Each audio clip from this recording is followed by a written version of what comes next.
As far as I'm concerned, I'm an American. I'm just kind of waiting for my country to recognize it. Like, I don't need a piece of paper, you know, to show me that I'm an American. Like, I don't need that. Clearly, my government needs that from me, but I don't need that. I mean, it's really important that we remember that we're fighting for more than immigration reform. Like, we're actually fighting for human dignity, right?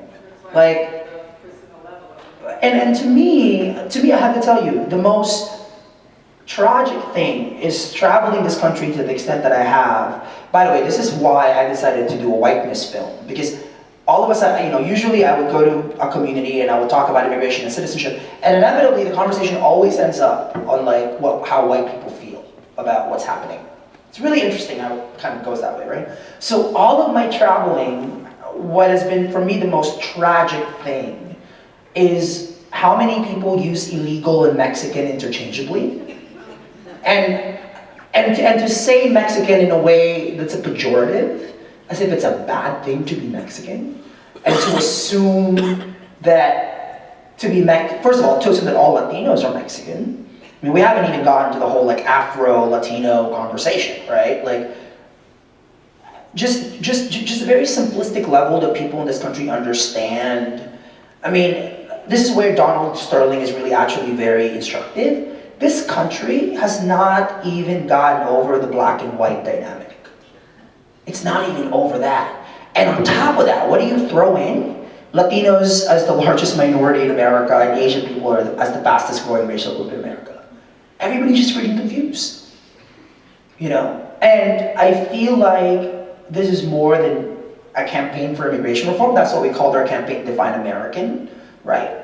It's really for me a battle for this country, you know, and to be recognized by it, whether or not you have papers, you know. I mean, I hope that we get to the point. I mean, it's really interesting to me because you mentioned you're from Luxembourg, so I've been studying what's happening in Sweden and in France.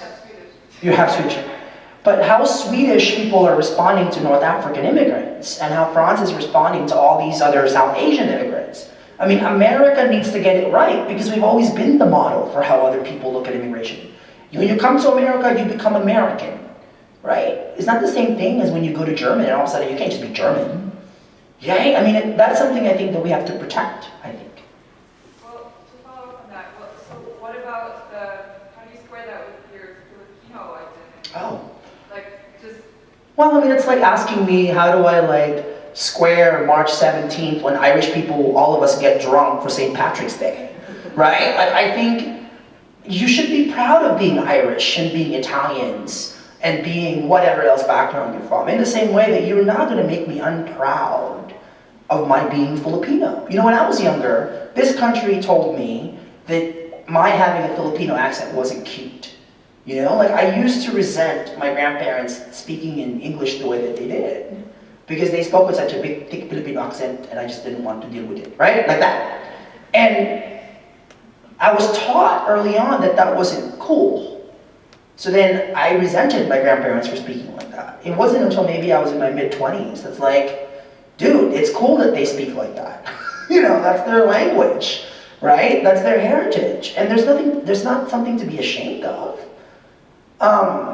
But again, it becomes about what we value in this country. Right?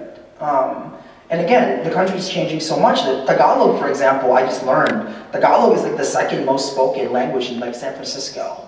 You know, in New York, where I live, where my apartment is, I don't really live anywhere. Like, it's as much spoken as like Mandarin. There's so many Filipinos in New York and New Jersey. You know, I'm not going to being Filipino and being American can coexist. Right? Thank you. Thank you.